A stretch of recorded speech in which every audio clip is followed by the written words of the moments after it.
This is going to be a bit of a different VOD. This is something that I'm not live for. I'm recording this special for you guys. I am a person who has a lot of trouble sleeping. So I have decided to read to you. I'll try to keep it mainly cool, mainly relaxing. I have a few good books lined up, a whole childhood series of mine that I want to do, but I want to start with Notes on an Execution by Dania Kukavka. I've read it once before. I remember really enjoying it. It has this lilac colored kind of purple cover with a locket on the front if you're a visual person and you're looking for it. I just rented mine from the library, so I figure I should start with it before it's due. This one might be a little bit more intense of a book, so either fall asleep to it and have intense dreams, I guess, or if this is something that's not for you, I do want to cover a childhood series a bit later. Ooh, sorry, I'm gonna hiccup during this too. I'll try to hold them back as much as I can.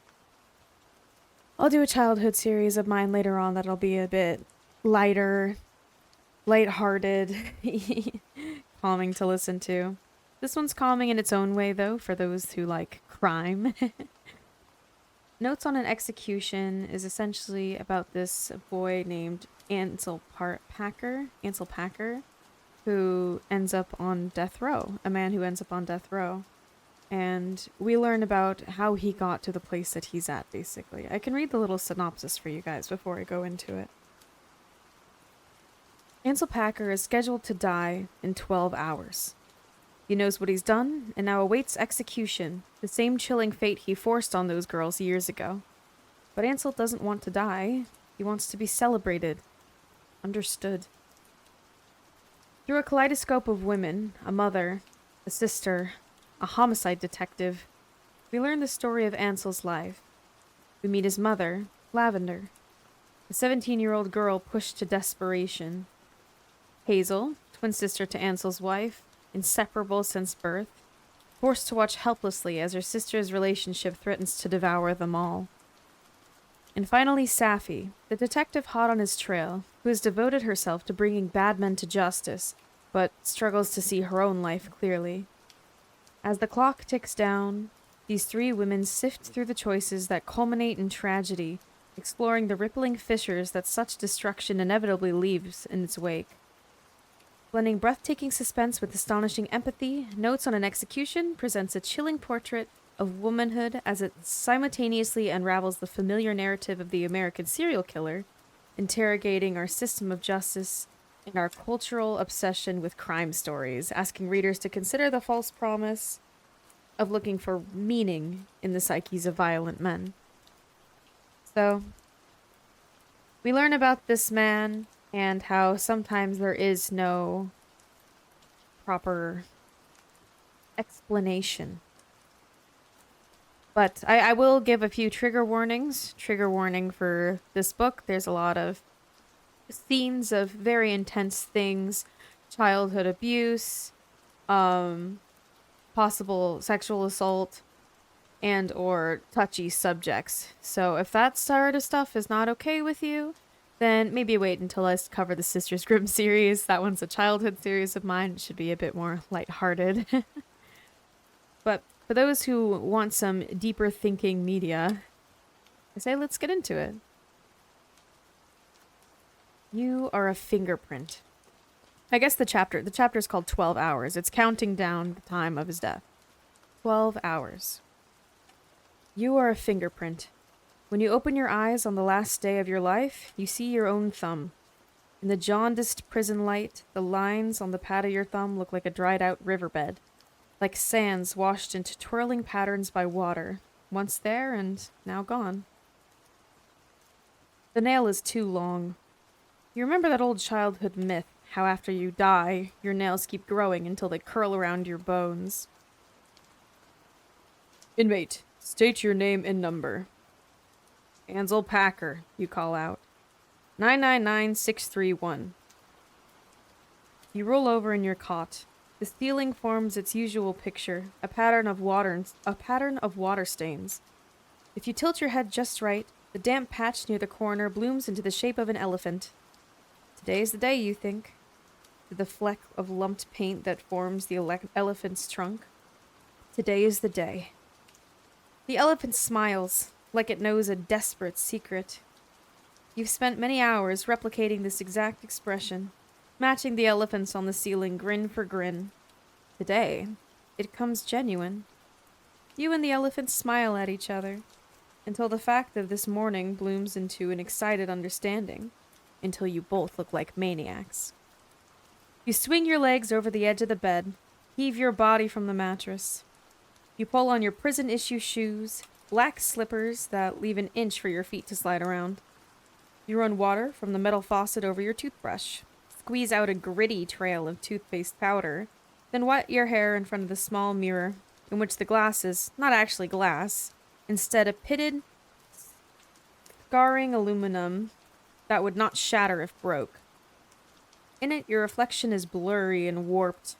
You bite each of your fingernails over the sink, one by one, ripping off the white carefully, evenly, until they are uniformly and raggedly short. The countdown is often the hardest part, the chaplain told you when he visited last night. Usually you like the chaplain, a balding man hunched with something like shame. The chaplain is new to Polanski unit. His face is soft and malleable, wide open, like you could reach right in. The chaplain spoke about forgiveness and relieving the burden and accepting what we cannot change. Then, the question. Your witness, the chaplain said through the visitation window. Is she coming? You pictured the letter on your shelf, in that cramped little cell, the cream envelope, beckoning. The chaplain watched you with a stark sort of pity. You've always believed that pity is the most offensive of feelings. Pity is destruction, wearing a mask of sympathy. Pity strips you bare. Pity shrinks. She's coming, you said. Then, you have something in your teeth. You watched the man's hand rush anxious to his mouth. In truth, you'd not given much thought to tonight. It's too abstract, too easy to bend. The rumors on 12 buildings are never worth listening to. One guy came back, pardoned only 10 minutes before the injection, already strapped onto the gurney. He said he'd been tortured for hours. Bamboo stuck up his fingernails like he was a hero in an action movie. Another inmate claimed they gave him donuts. You prefer not to wonder. It's okay to be afraid, the chaplain said. But you are not afraid. Instead, you feel a nauseous sense of marvel. Lately, you dream you're flying through clear blue sky, soaring over wide swaths of crop circles. Your ears pop with altitude. The wristwatch you inherited back on C-Pod is set 5 minutes ahead. You like to be prepared. It claims you have 11 hours, 23 minutes left. They promised it won't hurt. They promised you won't feel anything at all. There was a psychiatrist once who sat across from you in the visitation room in a crisp suit and expensive glasses. She told you things you've always suspected and cannot forget. Things you wish you'd never heard spoken aloud. By your usual calculations, the psychiatrist's face should have given you more. Usually you can gauge the proper level of sad or sorry this way. But the psychiatrist was blank. Purposefully so. And you hated her for this. What do you feel? She asked. The question was pointless. Feeling held so little currency. So you shrugged and told the truth. I don't know. Nothing. By 6:07 a.m., your supplies arranged. You mixed the paints last night. Froggy taught you how, back on C-Pod. Use the spine of a heavy book to crush down a set of colored pencils, then mix the powder with a pot of Vaseline from commissary. You soaked 3 popsicle sticks in water, saved from ice cream bars you traded dozens of ramen noodle flavor packets to afford, and worked the wood until it frayed, fanning like the bristles of a paintbrush. Now you set up on the floor by the door of your cell. You're careful to ensure that the edge of your cardboard canvas nestles directly inside the strip of light that beams in from the hall. You ignore the breakfast tray on the floor, untouched since it was served at 3 a.m., the gravy filmed over, canned fruit already swarming with carpenter ants. It is April, but it feels like July. The heaters often run in the summer, and the pat of butter has melted into a little pool of fat. You are allowed a single electronic device. You've chosen a radio. You reach for the knob, a screech of a static noise. The men in the surrounding cells often holler their requests, R&B or classic rock, but they know what will happen today. They do not protest when you tune into your favorite station. Classical. The symphony is sudden and shocking, fills every corner of the concrete space. Symphony in F major. You adjust to the existence of sound. Settle it in. What are you painting? Shauna asked once, as she slid your lunch tray through the slot in the door. She tilted her head to squint at your canvas. A lake, you told her. A place I used to love. She was not Shauna then. Not yet. She was still Officer Billings, with her hair pulled back in its tight low bun, uniform pants scrunched around the bulge of her hip. She was not Shauna until 6 weeks later, when she pressed her flattened palm up to your window. You recognized the look in Shauna's eyes from other girls in different lives. A startle. She reminded you of Jenny. It was something in her wanting, so vulnerable and unruly. Tell me your name, officer, you asked, and she flushed a hard red. Shauna. You repeated it, reverent like a prayer. You imagined the nervous leap of her pulse, fluttering blue-veined from her thin white neck, and you became something bigger, a new version of yourself already stretching across your face. Shauna smiled, revealing the gap between her teeth. Peepish. Mine. When Shauna had gone, Jackson hooted his approval from the next cell over, teasing belligerent. You unraveled the fraying strings from your bedsheets, tied a miniature Snickers bar to the end, and shot it under Jackson's door to shut him up. You tried to paint something different for Shauna. You found a photo of a rose, tucked into one of the philosophy textbooks you requested from the library. You mixed the colors perfectly, but the petal wouldn't sit right. The rose was a blur of searing red, the angles all wrong, and you threw the whole thing away before Shauna could see. The next time she unlocked your cell to walk you down the long gray hall for a shower, it was like Shauna knew. She reached for the metal of your handcuffs and pressed her thumb to the inside of your wrist, testing. The officer on your other side breathed heavily through his nose, oblivious, as you shuddered. It had been so long since you felt anything other than the gruff arms pulling you through cages, the cool ridges of a plastic fork, the boring pleasure of your own hand in the dark. It was electric, the thrill of Shauna's touch. Since then, you have perfected the exchange. Notes, tucked beneath lunch trays. Moments stolen between your cell and the recreation cage. Just last week, Shauna slipped a treasure through the slot in your cell door. A little black hairpin, the kind that peppered her slick bun. Now you dip the popsicle stick into a smear of blue while you wait for her footstep. Your canvas is arranged patiently at the edge of the door, corners aligned. This morning, Shauna will have an answer. Yes or no. After your conversation yesterday, it could go either way. You're good at ignoring doubt and focusing instead on anticipation, which feels like a physical creature resting in your lap. A new symphony begins. Quiet at first, thinking how things tend to accelerate, building on themselves, leading always to some spectacular crescendo.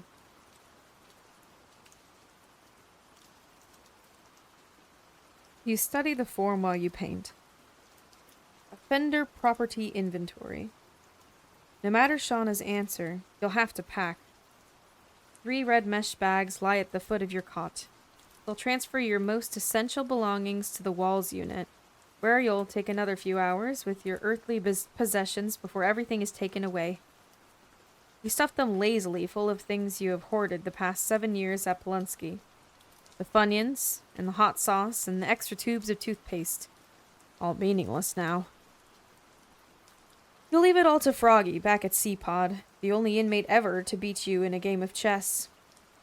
You'll leave your theory here. All 5 notebooks. What happens to the theory will depend on Shauna's answer. And still, there's a matter of the letter. There's the matter of the photograph. You've vowed not to read it again. You've mostly memorized it anyway. But Shauna's late. So when you're certain your hands are dry and clean, you stagger to your feet, reach to the top shelf, and pull the envelope down. Blue Harrison's letter is short, concise. A single sheet of notebook paper. He's printed your address in slant script. Ansel Packer, P.U., 12th Building, A-Pod, Death Row. A long sigh.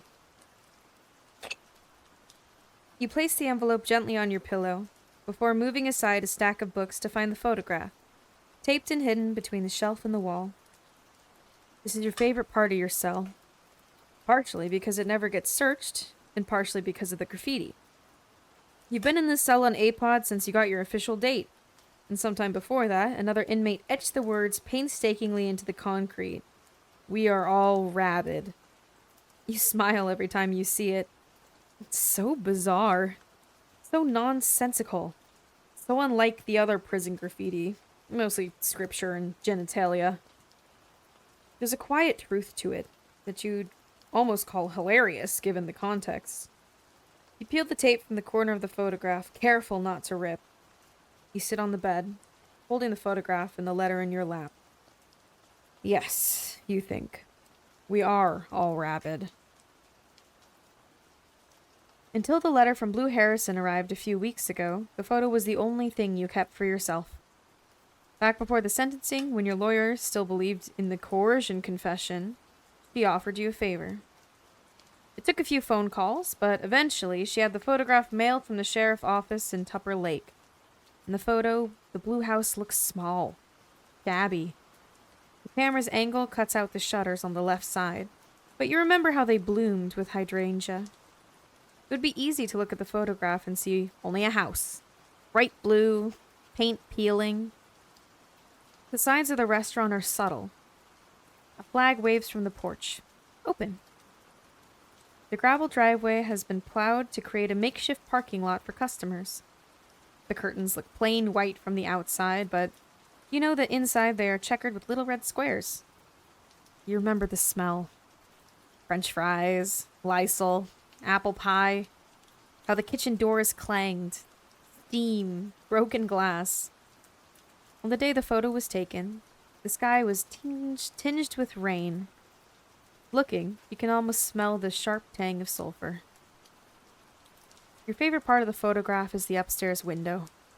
The curtain is split just slightly open, and if you look closely, you can see the shadow of a single arm, shoulder to elbow, the bare arm of a teenage girl. You like to imagine what she was doing at the exact moment the photo was taken. She must have been standing near her bedroom door, talking to someone or looking in the mirror. She signed the letter Blue. Her real name is Beatrice, but she was never Beatrice to you or anyone who knew her then. She was always Blue. Blue, with her hair braided and flung over one shoulder. Blue, in that Tupper Lake track and field sweatshirt, sleeves stretched anxious at the wrists. When you remember Blue Harrison and your time in the Blue House, you recall how she would never walk by the surface of the window without glancing nervous at her own reflection. You don't know what the feeling is when you look at the photograph. It cannot be love, because you've been tested. You don't laugh at the right moments or flinch at the wrong ones. There are statistics. Something about emotional recognition, sympathy, pain. You don't understand the kind of love you read about in books, and you like movies mostly for the study of them, the mastery of faces twisting into other faces. Anyway, No matter what they say you're capable of, it cannot be love. That would be neurologically impossible. Looking at the photograph of the blue house brings you there, to the place where the shrieking stops. The quiet is delicious, a gasping relief. An echo, finally, from the long hall, the familiar shuffle of Shauna's footsteps. You drop back to the floor, resume a stilted motion with your paintbrush. You're dotting the grass with tiny flowers, blooming red. Try to focus on the pinpoint bristle, the waxy smell of crushed pencil. Inmate, state your name and number. Shauna's voice sounds on the verge of collapse today. An officer will come by every 15 minutes to check that you're still breathing. You don't dare look up from your painting, though you know she will be wearing the same naked face, her desire plain and unhidden, mixed now with excitement or maybe sadness, depending on her answer. There are things Shauna loves about you, but none of them have much to do with you. It's your position that enthralls her. Your power caged while she holds the literal key. Shauna's the type of woman who does not break the rules. She turns dutifully away while the male officers perform their strip searches before every shower and every recreation hour.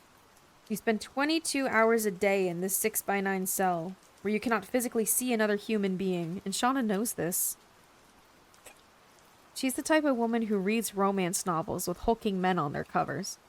You can smell her laundry detergent, the egg salad sandwich she brings from home for lunch. Shauna loves you because you cannot get much closer for the fact of the steel door between you, promising both passion and safety. In this sense, she's nothing like Jenny. Jenny was always prodding, trying to see inside.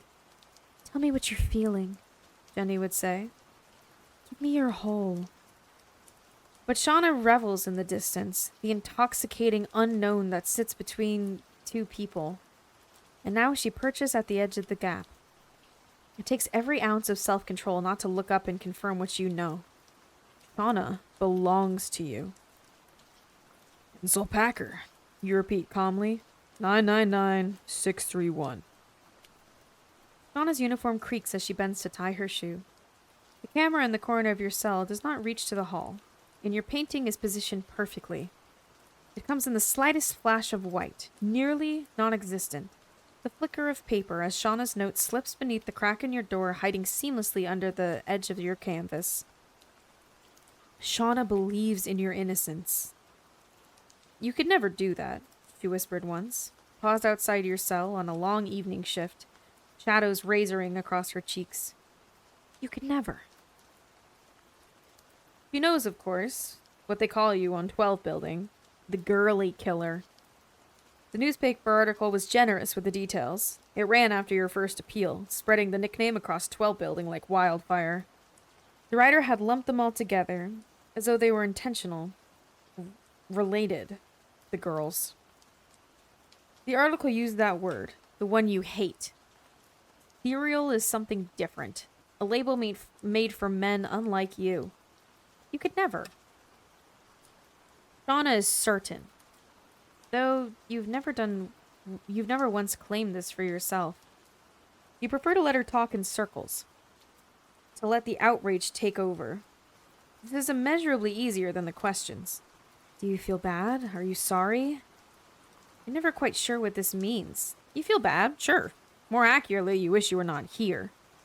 You don't see how guilt helps anyone, but it's been the questions for years now. All through your trial and your many fruitless appeals. Are you capable, they ask? Are you physically capable of feeling empathy? You tuck Shauna's note into the waistband of your pants and gaze up at the elephant on the ceiling. The elephant has a psychopath's smile, alive in one moment, just an impression in the next. The whole question is absurd, nearly lunatic.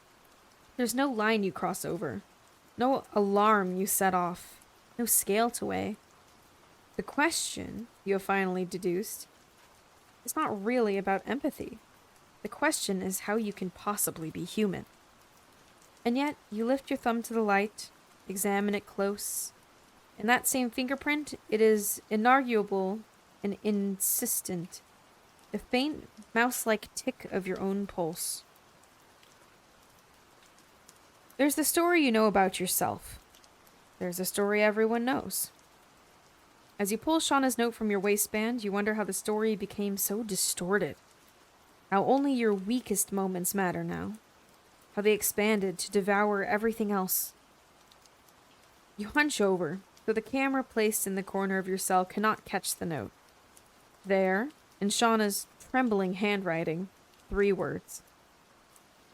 I did it. Hope rushes in, a blinding white. It sears through every inch of you. As the world creaks open, bleeds. You have 11 hours and 16 minutes left. Or maybe, with Shauna's promise, you have a lifetime. There must have been a time, my reporter said to you once. A time before you were like this. If there ever was a time, you'd like to remember it.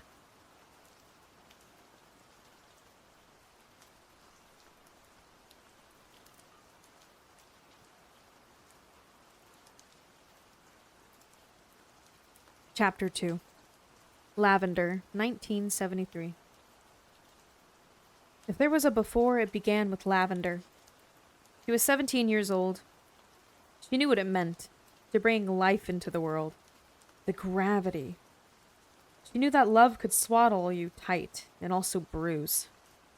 But until the time came, Lavender did not understand what it meant to walk away from a thing she'd grown from her insides.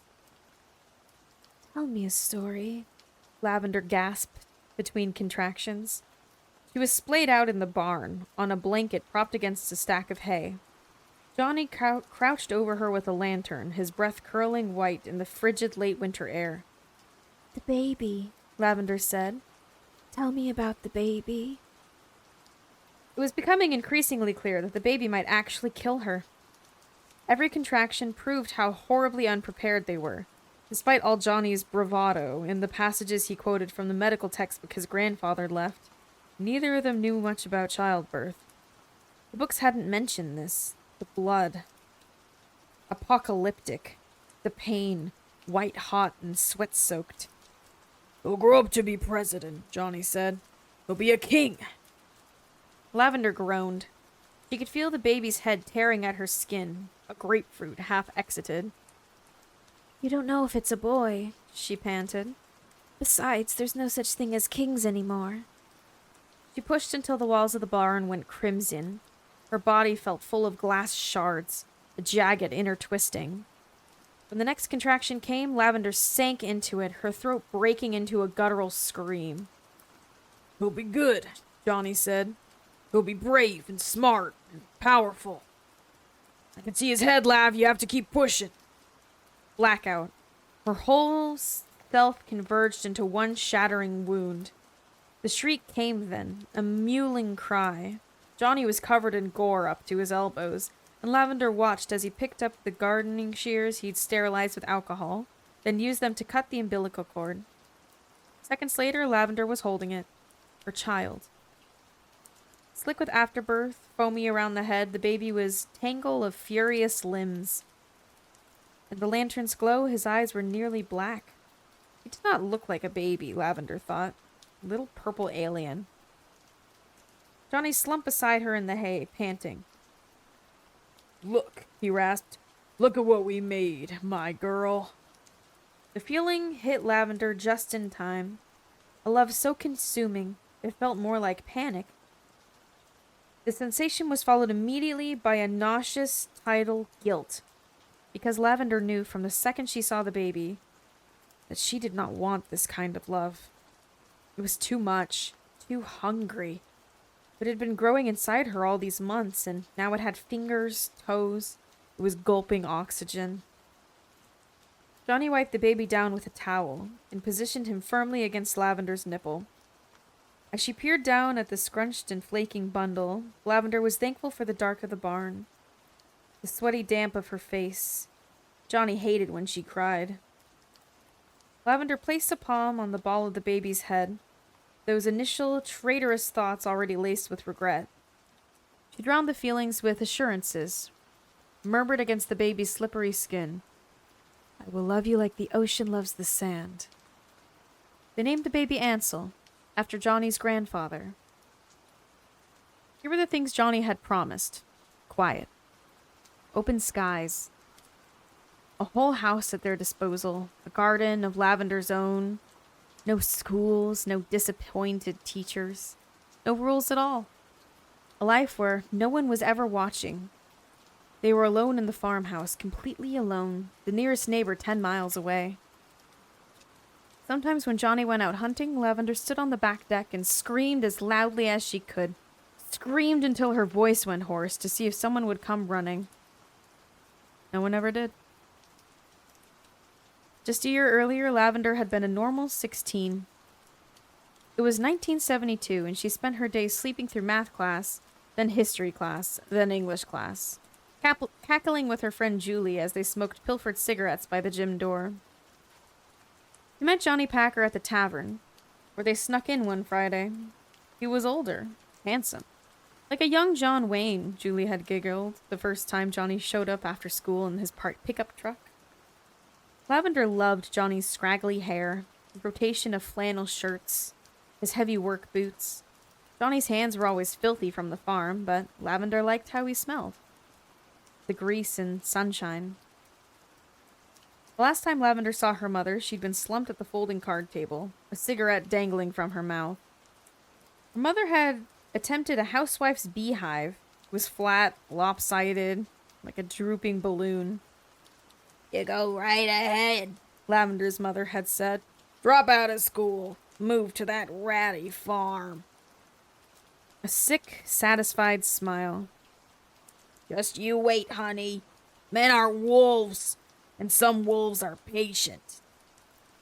Lavender had swiped her mother's antique locket from the dresser on her way out. The locket was a circle of rusty metal, with an empty nameplate inside.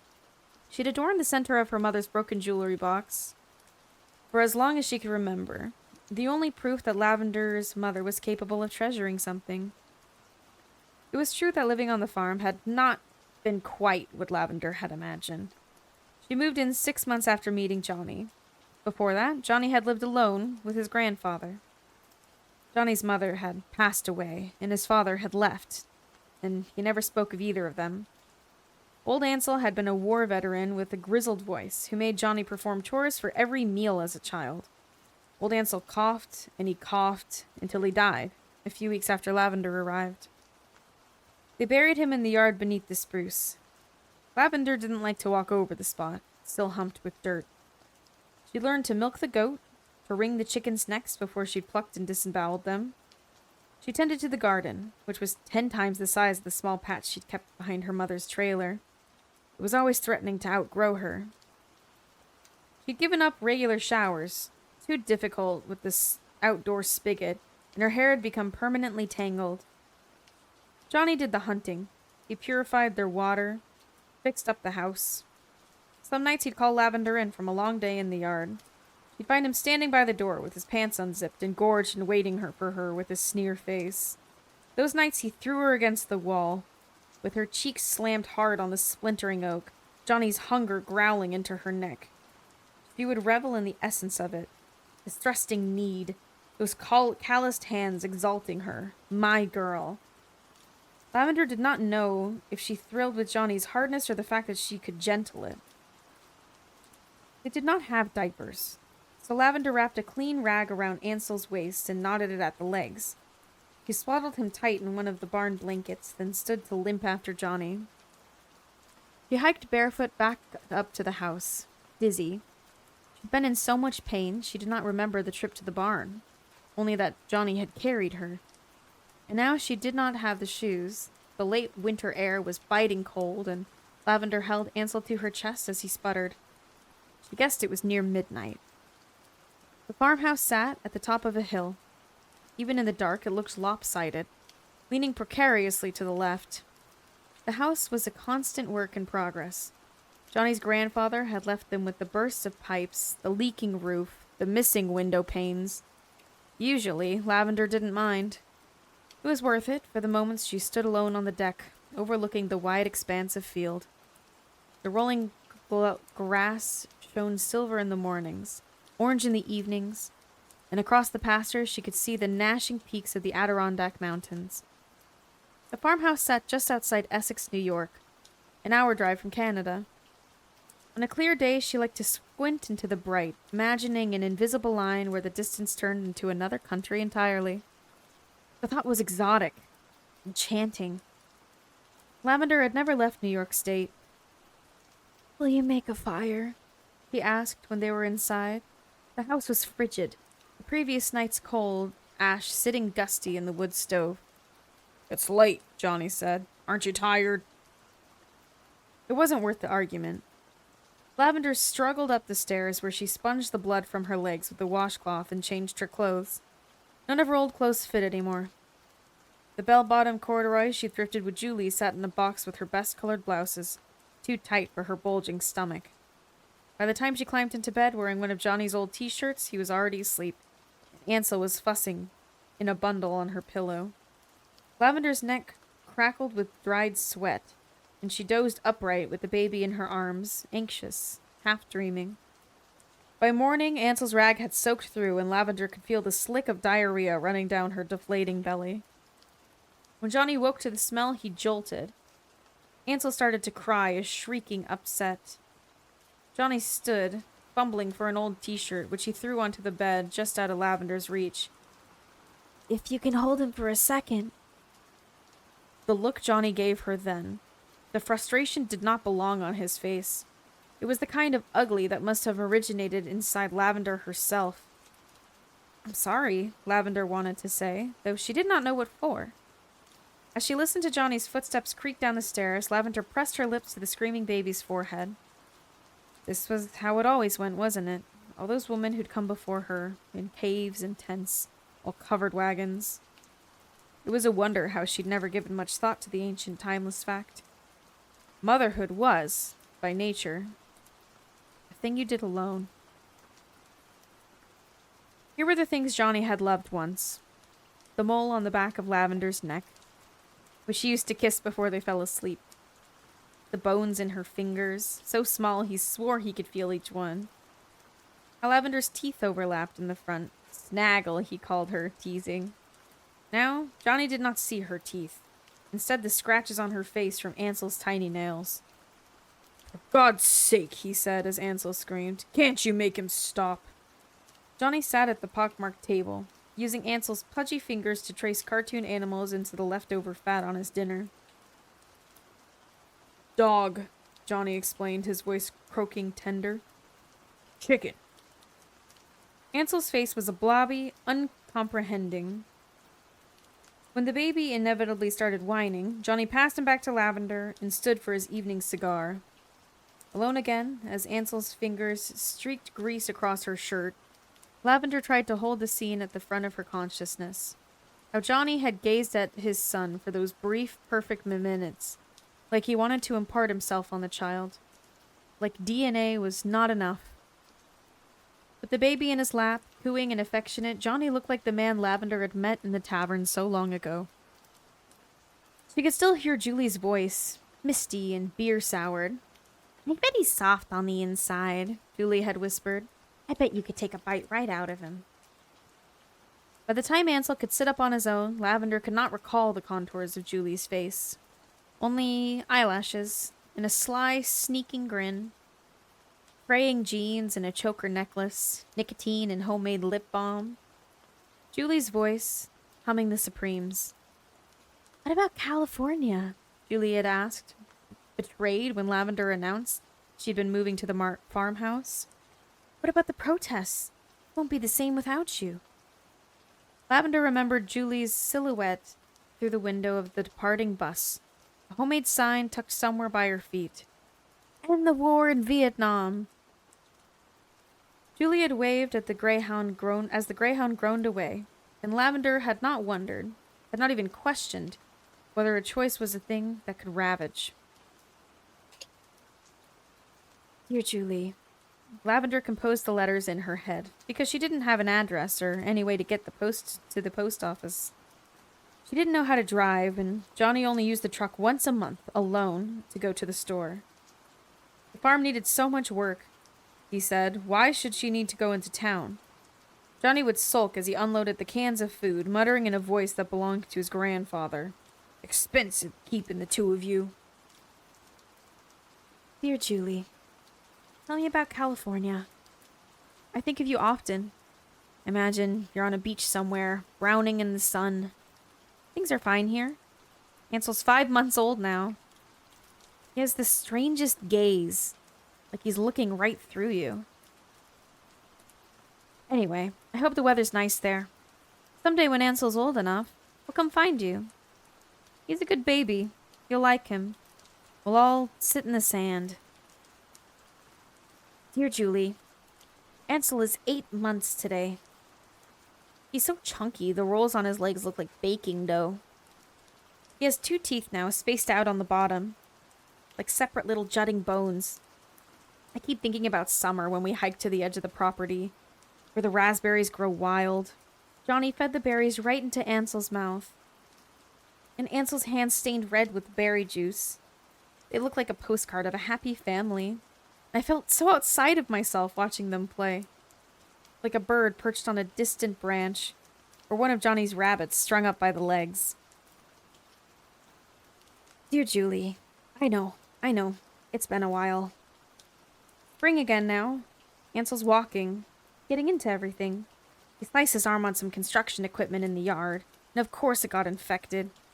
He had a fever, but Johnny said no hospital. You know, I don't believe in God or anything, but it's the closest I've come to praying. Summer will be here soon. You know how it goes. I don't even remember the last few weeks. It's like I slept right through them. Dear Julie, did you ever learn to drive? I know we promised we'd do it together. We would have, when we had the chance. I haven't left the property since Ansel was born. He's almost 2 years old now. Can you believe that? Johnny took Ansel hunting in the forest yesterday. I told him Ansel was too young. When they came back, Ansel had these purple splotches up his arms. You should have seen the shape of those bruises, Julie. Like fingers. It started small like that. Trivial. Easy to ignore. A grunt from Johnny's throat, an angry slammed door, a grip of the wrist, a flick on the ear, a palm playfully smacking her cheek. By the time Lavender looked up, Ansel was 3 years old. They had lived their days and nights in a long, repetitive procession, time sucked into the lonely vacuum of the farmhouse. It was dead summer, a sweaty afternoon when Ansel walked into the forest. Lavender was on her knees in the garden. When she'd stood from the dying dahlias to find the yard empty, the sun was high in the sky. She'd no idea how long Ansel had been gone. Ansel was not a pretty child, or even a cute one. His forehead was massive, and his eyes bulged too big. Lately he'd been playing tricks on Lavender, hiding the spatula while she was cooking, filling her water glass up in the toilet. But this was different. He'd never gone alone beyond the edge of the field. The panic came in a flood. Lavender stood at the tree line, calling Ansel's name until her voice rasped. Upstairs, Johnny was napping. He grumbled when Lavender rolled him over. What? It's Ansel, she said, panting. He ran into the woods. You have to find him, Johnny. Calm down, Johnny said, his breath sour. He's 3 years old. Lavender hated the alarm in her own voice, how it shrilled her. He's alone in the forest. Why don't you go? Johnny's erection poked through the slit in his boxer shorts, a warning. You know the woods, she said, and you're faster.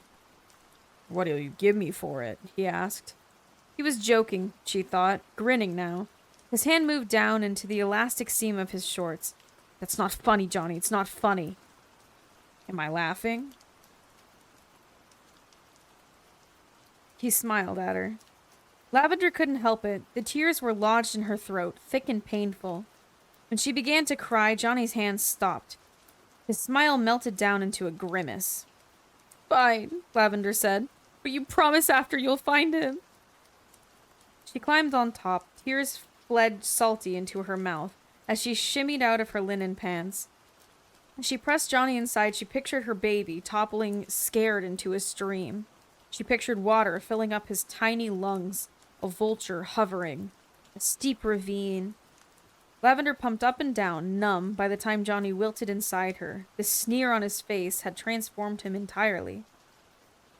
I don't think you can ever see the whole of another person, Julie used to say. As Johnny shoved her off, limp and heaving furious, Lavender studied the disdain, the moon of his face, revealing its cratered underside. Afternoon bled into evening as Lavender paced the yard, hysteria blooming. Johnny had stormed out, to search, she hoped, and hugged her knees to her chest on the bottom step of the porch, rocking anxious. By the time Lavender heard the rustling from the forest, night had fallen, and her worry had hardened, crystallizing into an urgent, profound dread. Mama? It was Ansel, crouched in the twilight at the edge of the forest. His feet were filthy, a ring of dirt caked around his mouth. Lavender rushed him, her eyes adjusting. He was covered in crimson, and he smelled like rust. Blood. She patted him frantically down, felt each of his child bones for a break. The blood, it appeared, was coming from his hand, in his fist. Ansel clutched a chipmunk with no head. It looked, in shadow, like a mutilated stuffed animal, a decapitated doll. It didn't seem to bother him, just another forgotten toy. A scream built up in Lavender's throat, but she was too exhausted to let it out. She scooped Ansel onto her hip and hiked back into the house, shuffling him into the outdoor shower. Bugs flew in clouds around the single bulb, while Lavender ran the mottled smudge over Ansel's toes. She kissed each one in apology at the freezing water pounded. Come on, she whispered, as she toweled him off. Let's get you something to eat. When she turned the kitchen light on, Lavender's body felt like a funnel, her relief draining slowly away. The house was quiet. Johnny had gone. But while Lavender had been pacing the perimeter of the property, he had taken a trip to the shed. His grandfather's dusty old locks had been pulled from storage and fitted to the pantry door. Johnny had locked all the canned food away, locked the refrigerator, drilled a hole in the cabinet above the sink just to fit a lock over the dry pasta and the peanut butter. Lavender could hear his words, an echo parroting constantly in her ear. You and that boy need to earn your keep. Never mind the long afternoons she spent in the gardens, trying to bring the tomato plants to fruit. Never mind the mornings she passed with Ansel, teaching him word from the leather-bound dictionary. Never mind the evenings she spent scraping grime from Johnny's old hunting boots. Johnny had made himself clear. His job was to provide. Lavender could not parse exactly what her job had become, but clearly she was failing to do it. Okay, Lavender thought as she surveyed the locked food, her head a scramble. Okay. They would eat in the morning. She did not dare sleep in her own bed that night. She could not face him. She did not know what she might find. Instead, she curled up with Ansel on the hard floor in the extra bedroom, on top of the old blanket from the barn. Hungry, Ansel babbled into the night, as Johnny's footsteps finally thunked up the stairs. When Ansel began to shiver from hunger, Lavender took off the bathrobe she'd been wearing since the shower and wrapped it around him. Naked on the floor, breast bared to the window, Lavender caught the glint of her mother's locket, shining in reflection. The only thing she owned for herself. Gently, she unclasped it. She threaded it around Ansel's neck. This is yours now, Lavender said. It will always keep you safe. Her voice quavered, but the words themselves seemed to lull the boy to sleep. Lavender waited until the house was completely still before she crept downstairs and pulled one of Johnny's jackets from the front closet. Until that point, her worry had been negligible. Johnny had never done something like this. He'd only gripped her wrists a little too hard, shoved her aside on his way up the stairs. The locked food was a promise and a threat, spurred by her inability to do the most basic thing. A mothering. The pickup truck loomed near the edges of the field. Lavender wandered barefoot through the tall, damp grass. The night was so dark. No moon. She felt faint, withered. She hadn't eaten since breakfast. The key fit easily into the lock on the door. It opened with a whining creak. Lavender settled in the driver's seat. It was irresistible. The almost. He almost put the keys in the ignition. He almost drove through the night till she found the ocean. but the sight of the stick shift pushed the truth over Lavender. Even more devastating now that she'd made it this far. She didn't know how to drive. She didn't know if the car had gas, and she wouldn't know how to fill it either way. She wasn't even wearing a shirt, and she couldn't get a shirt without going into the room where Johnny slept. It was so desperate. Too much. She could never. Lavender bent over the steering wheel and let the sob overtake her. She cried for Ansel, for the chipmunk, for her own grumbling stomach. She cried for the things she had wanted, which she couldn't even picture anymore. It was like she held her own desire too long in the palm of her hand, and it was now just an object, devoid of meaning, useless, and taking up space. She woke the next morning to the smell of sizzling bacon. Lavender was alone on Ansel's bedroom floor, the blanket tangled at her feet, sun streaming through the window in sharp, doughy rays. She slipped into the bathrobe, discarded in a heap, and padded downstairs. Johnny stood over the stove like always, that familiar hulking self. Lavender knew his body so well. It was like she'd become a part of it. She felt silly now, remembering her thoughts of the highway. Johnny stretched a plate toward her, a pile of steaming eggs and 2 strips of the crunchy bacon they froze for special occasions. A quick glance had told her. The cabinets had been locked again, the extra food cleared and tucked away. Ansel sat at the table, happily gulping a glass of milk. "Please," Johnny said, soft now. "Eat, my love." Lavender could no longer remember what Johnny had promised, but she recognized the sound of it. She let Johnny twist his fingers in her hair.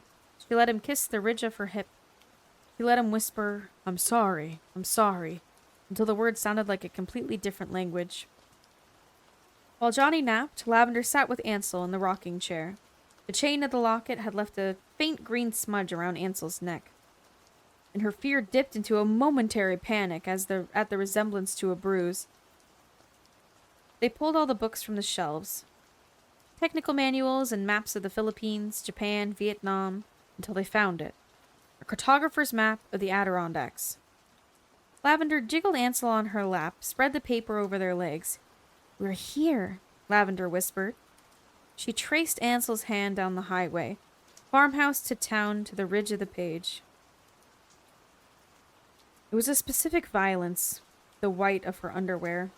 4 weeks later, then 6. Lavender prayed for a spot of blood. Every morning, her body betrayed her, morphing slowly without her permission. She vomited into the crusty bowl of the toilet, the terror rising up with her insides, swelling, tidal, petrified. "Dear Julie, do you remember how we loved the Manson girls? How we followed the trials like a television show? I dream about those girls now, how they reached that bloody end. I wonder if Susan Atkins ever felt like this, if there was a whispering voice in the dark of her head saying, 'Go!' It's growing, Julie. I can't stop it." Lavender found a burlap sack in the barn. Inside she placed 1 meager can of corn. She'd stolen it when Johnny's back had turned, a lump beneath her shirt, heart hammering with the recklessness. She stuck an old winter coat in the sack, and though it was too small for Ansel, it would keep him warm if necessary. Last, she added the rusty kitchen knife that had fallen behind the sink. She shoved the sack in the back of the closet in Ansel's room, where Johnny would never look. That night, Johnny snored like always, and Lavender placed a hand on her stomach, which felt swollen, alien. She thought of the bag in the closet, beaming its promise. When she told Johnny about the baby, bracing for explosion, he had only smiled. Our little family. Bile rising treacherous in her throat. Lavender grew. As she expanded, she took up residence in the rocking chair by the back door. She sat first things in the morning, and often only moved for bathroom breaks. Her brain was a sieve, no longer hers. The new baby ate her thoughts as they came, and Lavender was just the shell, the zombie vessel. Ansel crouched constantly at Lavender's feet. He squashed bugs between his fingers and presented them like gifts. He cracked acorns with his baby teeth and gave her the splinter halves. Johnny's disappeared for days at a time, and Ansel fetched Lavender the cans of soup Johnny left on the counter. Their rations. They'd take turns licking the cold spoon. When Johnny returned, his mood was snarling. Lavender thought of the bag in the closet, the jacket, the knife. He had grown too big to walk up the stairs. Dear Julie, I wonder about choices, how we resent them and how we regret them, even as we watch them grow. The contractions started early, a shooting pain in the cold husk of dawn. Lavender begged, "No barn, let's just do it here." Johnny rolled out a blanket next to the rocking chair. He and Ansel stood over Lavender while she shrieked and bled and pushed. It was different this time, like she was not inside her own body, like the pain had consumed her and she was only there to spectate. Halfway through, Ansel flung himself over Lavender, his sticky palm pressed to her forehead with worry, and Lavender felt a primal bursting that brought her briefly back into herself, a swell of love so powerful and doomed she was not sure she'd live through it.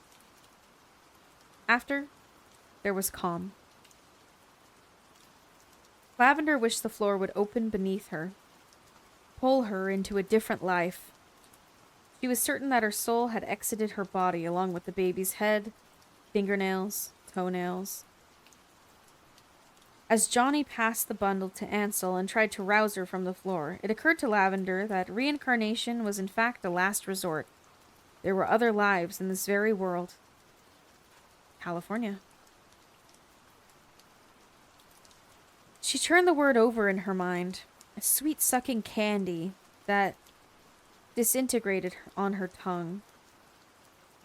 She could not look at either of her sick, sniffling children. Ansel, with his strange monster face, the new baby, a bundle of warm skin that she couldn't bear to touch without feeling like she'd catch some disease. What disease? She didn't know, but it would trap her here. Lavender sank into the hardwood. She wished to be a speck of dust on the ceiling.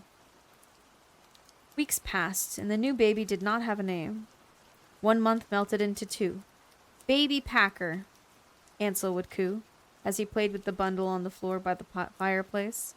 A little song he'd made up, tuneless and lilting. "Baby Packer, eat. Baby Packer, sleep. Brother loves you, Baby Packer. Brother loves you."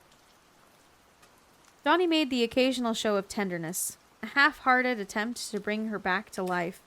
He rubbed Lavender's feet, crouched at the end of the mattress. He cleaned her wounds with a sponge, ran a hairbrush through her tangles. She stayed nestled in bed while Johnny brought the baby in to nurse. The rest of the time, Baby Packer squirmed under Ansel's watchful 4-year-old eye. For the few minutes a day Lavender held the baby, she wondered how she'd gotten here. Whether it was possible that this sweet suckling thing even belonged to her. With Ansel, she felt the same way, but her love had been so new and fierce. Now she feared she'd used it all up. "Take him," she monotoned, once the baby finished feeding. "I don't want him here." Johnny's frustration was hardening. Lavender could feel it, building up in his chest like molten lava. The horror only made her sicker, numb. She had been subsisting on a single can of corn or beans per day, the hunger pangs like background static. "More when you start contributing again," Johnny promised idly. His voice turned sour with disgust and frustration, repeating the words that had become a fixation. "You have to earn your keep." By the time Johnny stood over the bed, breaming with indignation, Lavender was so weak and brainless she could not bring herself to care. Lavender looked at the mass of him, seething, enlarged, and tried to conjure the Johnny in the field with the raspberries. It wasn't that he'd been replaced by this grisly stranger, more that he'd evolved, grown into his own shadow. "Get up," Johnny said. "I can't," Lavender told him. "Get the fuck up, Lavender." His voice itched, curled. "You have to get up right now." "I can't," he said again. Lavender felt like she'd willingly asked for what came next. Like the plot had already been written out for her and all she had to do was live it. She realized she had been waiting months for this.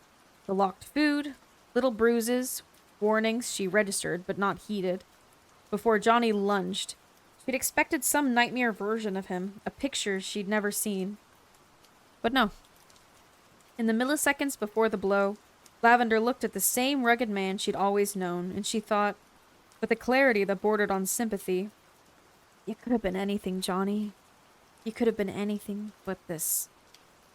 A fistful of hair yanked from the scalp, a scream pleading as Lavender's aching bones slammed against the floor. The wound between her legs opened now, searing. Johnny's steel-toed boot rearing back like a horse, landing square in her stomach. The shock. A glittered red. When the sound came from the door, Lavender saw double. The stuttering form of Ansel's silhouette. He held the baby like Lavender had taught him, one arm beneath the head. Blurred, he looked too young, pantless and chicken-legged, to be holding an infant. Ansel and the baby were both crying, panicked, but when Lavender reached for them, her whole body smarted, a series of wounds she had not yet catalogued, her mouth a sandpool of blood and grit. "Ansel," Lavender croaked. No sound came out. "Go!" Time slowed. "No!" she tried to scream. "Johnny, please!" It was too quick, too thoughtless. With one massive hand, Johnny yanked Ansel's head back and slammed it against a crack in the wooden door frame. After, the silence. It rang in Lavender's ears, punctuated only by Johnny's heavy, labored breaths. Even the baby had stopped crying, surprised. The room was incredibly still. Lavender watched from the floor, stunned at the realization seemed to wash over Johnny. His giant body trembled with bewilderment as he backed out of the bedroom. They listened as he stormed down the stairs, slammed the back screen door. Ansel blinked slowly, dazed. Lavender dragged herself across the hardwood, a slugging creak. When she reached her children, she gathered them in her arms and wept. Johnny did not come back that night. Lavender huddled in the bed with the boys, vigilant and alert.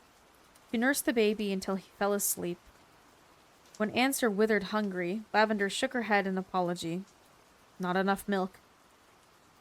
Ansel peered up at her with spindly wet lashes, the hollows around his eye sockets like those of a frightened little ghost.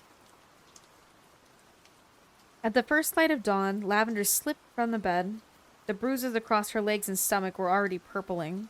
Both boys were asleep on the old mattress, breathing steadily. The wound on Ansel's head had swollen, protruding to the size of a golf ball. Lavender creaked open the window, stuck her face into the morning.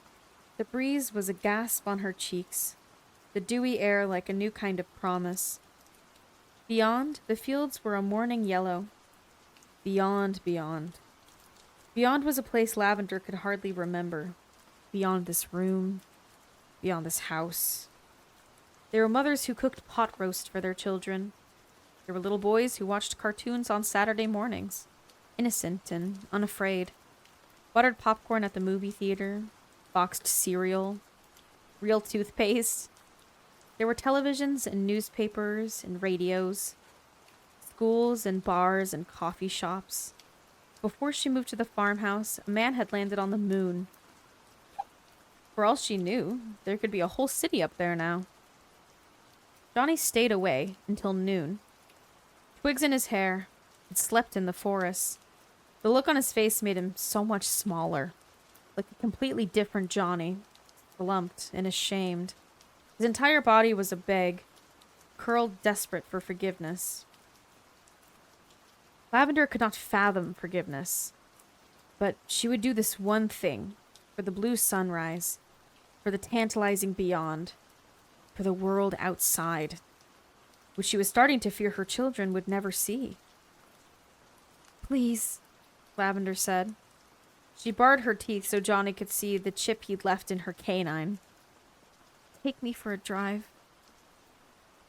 Lavender put on real clothes for the first time in months. She combed her hair, splashed water on her puffy cheeks, tied a sweater around her waist, and a soft wool knit she'd spent all winter making. "Are we going to the barn?" Ansel asked, as Lavender slipped on her nicest shoes, penny loafers, untouched since her school days. Johnny was already waiting in the car. It had taken surprisingly little to convince him. A pointed gaze at the marks up her thighs, plus the reassurance that the boys would be fine for an hour or two. Lavender did not have a plan, but she could not see a way forward that was not also out. Daddy and I are going on a trip, Lavender said. We'll be back soon. Ansel stretched his arms out from the floor, and she picked him up. He was getting too big to sit on her hip, but the weight was familiar, like she'd been carrying it a long time. The bump on his head bulged like a fist, and Lavender resisted the urge to touch it. She kissed the hair around it, then squatted over the baby.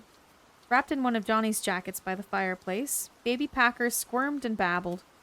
They'd been playing with a set of old spoons, and his spastic palms were stained black from the polish. Lavender pressed her nose to the baby's scalp, breathing in his sweet, tangy musk. Ansel, Lavender said, pressing both her hands into his cheeks. Can I trust you to take care of your brother? Ansel nodded. If he cries, where do we take him? To the rocking chair. Good, Lavender said, choking now. Smart boy. It was time. Lavender's decisions did not feel like decisions, more like flakes of ash settled on her shoulders. The moment was not hers to judge. She could hear the grumble of the truck's engine at the edge of the field, Johnny's looming presence, constant and menacing. Lavender could not bear even one more glance. Somewhere deep and full of denial, Lavender knew the last time she saw her children had already passed. She could not withstand their questioning eyes, their rosebud mouths, the little fingernails she'd grown from nothing. So she didn't look. With her back turned, Lavender stepped into the day. Be good, she said, and she shut the door. Lavender had not left the farmhouse property in over 5 years. At first, the isolation had been a gift, the wilderness like an antidote to the chemical misery of her mother's trailer. Lavender couldn't pinpoint the turn, the moment the farmhouse had become her captor. Now, the universe was unfolding through the windshield. Both familiar and alien. Gas stations bustling with energy. Fast food restaurants puffing the delirious scent of beef. With one arm stuck out the window, the wind chopping the whirlwind in her ears. Lavender had almost forgot the wreck of her life. She had to count on her fingers to remember that she was 21 years old. Her friends from school would have jobs by now. Husbands. Children. Lavender realized she did not know who the current president was. She'd completely missed the election of 76. Speeding at 10 over the limit, Lavender was hungry, but also, she was free. She was away from her children, and it felt intoxicating. She was lightheaded, giddy. South, Lavender said when Johnny asked where she wanted to go. Shame radiated off him, and he drove in silence. The steering wheel seemed so trivial, miniature in Johnny's hands. They were going at least 80 miles an hour. She could have done it, veered them into oncoming traffic, or fast into the ditch at the side of the highway. Vaguely, this had been the idea, but the air smelled so fresh. The radio was humming, and it was a surprise when Lavender realized she did not want to die. They stopped for gas outside Albany, 2 hours from home and halfway down New York State. Lavender smiled as Johnny pulled the truck into the station, picturing the hundreds of miles between him and her boys. What's so funny? Johnny said, still sheepish. Nothing, Lavender told him. Bathroom. As Johnny clicked the door open, she studied the hair that trailed up the back of his neck, the knot of his spine, the breadth of his shoulders, the divot of tenderness between his ears and his skull. The difference, she thought, was as small as that. A patch of vulnerable skin. He wished that patch was the entirety of Johnny. It would have been so much easier if he had just been good. Lavender swiped quarters from the dashboard as Johnny pumped the gas. She walked toward the store, her heart jumping to a pattering beat. When the bell on the convenience store door dinged her entrance, Lavender realized that this was the most alone she'd been since she was 16 years old. The cashier, an older woman, eyed Lavender suspiciously. Rosa's snack food lined the walls in bright colors. In the very back of the store, between the soda fountain and freezer of ice cream, there was a payphone. This was it. Lavender's pulse thudded in her temples. Her chance. Lavender wished for time. She wanted to sit and think this was enough. She wanted to sit and think this through, to consider what she'd be giving up. But through the grimy window, Johnny was jiggling the gas pump, and she could feel the raised lump of goose egg on the back of Ansel's head, throbbing phantom beneath her palm. Time did not belong to her. Nothing did. 911, what is your emergency? Lavender forced herself to stare at the label on a bag of potato chips as she gave the address for the farmhouse. Ma'am, you're going to have to speak a little more clearly. A 4-year-old and an infant. You need to get there before Johnny comes back. I'll hurt them, you see.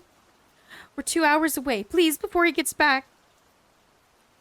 She was crying now, tears rolling onto the plastic. She repeated the address twice for good measure. Dispatching now, ma'am. Stay on the line. Are you the mother? We need to know. Out the window, Johnny craned his neck. Lavender panicked and hung up the phone. The clerk behind the counter was watching intently.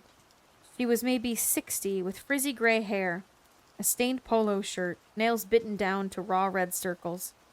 She glanced from Johnny to Lavender to the phone, useless on its cord. She lifted a finger and pointed past the bathroom, where the door on a supply closet was propped open. Lavender nodded her gratitude. She ran through it. There was no light in the supply closet. Cleaning supplies were stacked onto towering shelves, looming in the inch-long strip of yellow that came under the roof. Lavender leaned up against the metal, breathless with the shock of what she'd done. The woman on the other side had propped something against the lock, trapping her in. The fear raced, urgent. The fear had lived inside her so long. It had distilled into a new force entirely. It jumped, acidic, fresh and electrifying. Lavender pressed the back of her head to the door, listening. It was too thick. She could hear nothing. She let her hands slow their shaking and tried to recall the voice on the phone. The dispatcher sounded so controlled, so confident. Lavender imagined people in suits swarming into the farmhouse, speaking in professional adult voices. They'd find Ansel and the baby, wrap them both in warm blankets. They'd feed them something other than canned beans. She pictured a woman in a police uniform and a tight bun picking up the baby, so much stronger and more capable than Lavender had ever been. In the pounding, waiting dark, Lavender breathed in bleach and dust and vinegar. In a box on a low shelf, she found dozens of individually wrapped chocolate cakes, the kind of neat processed squares she had not seen since her childhood. Despite it all, her stomach gurgled. Lavender began to sob as she unwrapped one little cake, then another, shoveling them whole into her mouth. The dough globbed, perfect in her throat, as she choked them systematically down. Surrounded by crinkling plastic wrappers, her fingers sticky with excess, Lavender wondered if she'd made the greatest mistake of her life. Maybe. But through her doubt, there was something else. A glimmer of solidity she could hold on to. She'd always heard that there was nothing more powerful than a mother's love. For the first time since she became a mother, Lavender believed it. The woman at the gas station unlocked Lavender's supply closet, the blinding light flooding in. Her name was Minnie, she said, as she helped Lavender off the floor. Lavender squinted into the bright rows of candy, gum, cigarettes. I told him you called the cops, Minnie said, handing Lavender a cup of coffee. He did not comment on the cake wrappers, the smear of chocolate across Lavender's cheek. It was night now, moths swarming the lights around the empty gas pumps. I never even let him inside. He spent a long time storming around the pumps, yelling and such. Kicked the hell out of his own car, but he left eventually. Which way did he drive? Lavender asked. Her head throbbed, but the first sip of coffee was brilliant, bitter on her tongue. Minnie pointed south, downstate, away from home. Later, Lavender would track down the number for social services. She'd call and call and call, begging for information, until finally the receptionist took pity on her and confirmed. The boys were in the foster system. Her father had not come searching. That night, Lavender slept sitting up in the storage room, an iron paper towel rod clutched in her hand like a gun. She found it when she reached for her sweater, a cold lump in the breast pocket. It was the locket she'd given to Ansel, curled up regretful. She'd unclasped it from his neck the last time she'd given him a bath and pocketed it thoughtlessly. "This'll keep you safe," she had told him.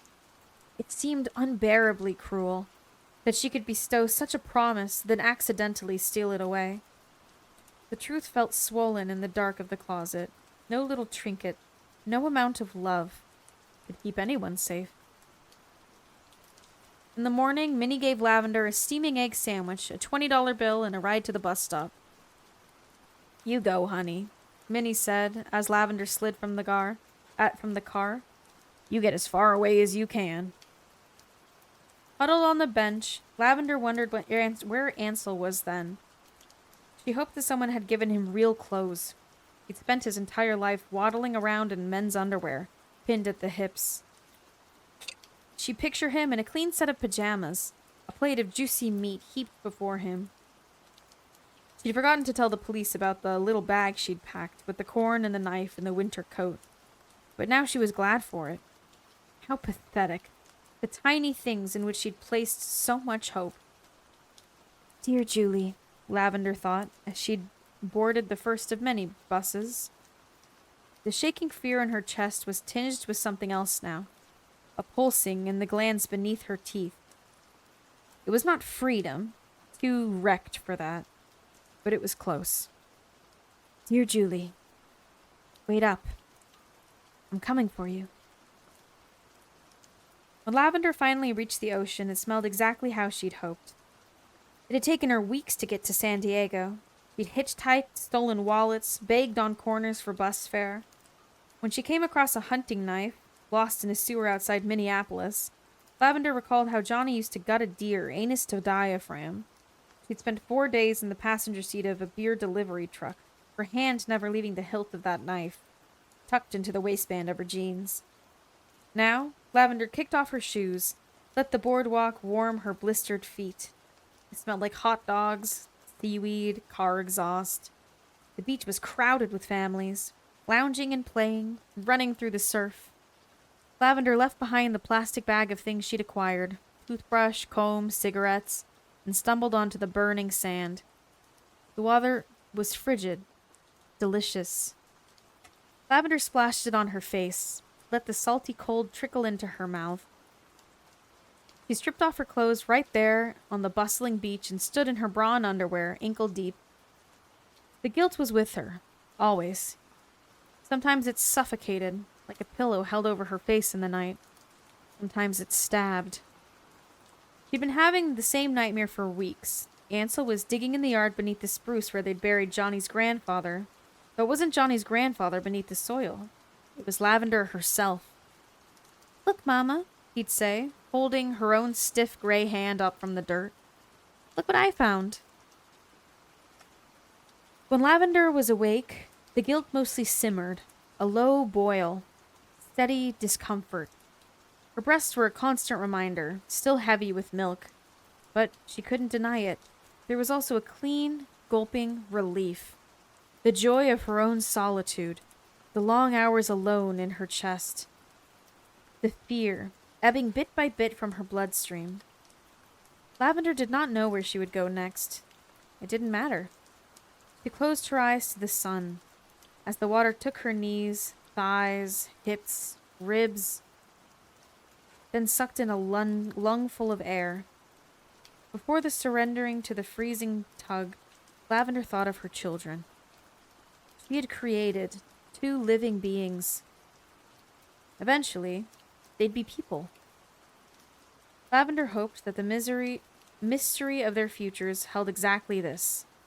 Gritty sand, goose-bumped arms, waves breaking over their freckled shoulders. He remembered the bedroom window in the farmhouse. That tease of a breeze.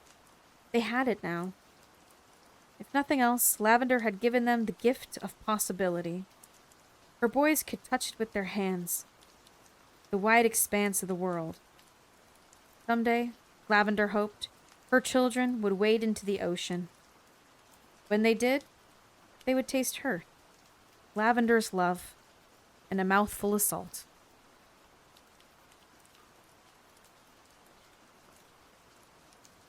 That was the end of chapter 2. I'm starting to lose my voice a bit, so that's where I'll end it for now, but I would say we're about an eighth of the way through the book. Give or take. I'll just let the rain play for another little bit. But thank you for listening to my story. When I find time, I'll try to record the next 2 chapters or so. I do worry about losing my voice, because typically I don't have any time to do it until after stream. So it's going to be very gentle readings, probably a bit raspy as well. This book rarely uses quotes when people are talking. It just kind of all reads as narration, even when there are lines of dialogue. So I'm trying to keep that in mind and portray that the best I can.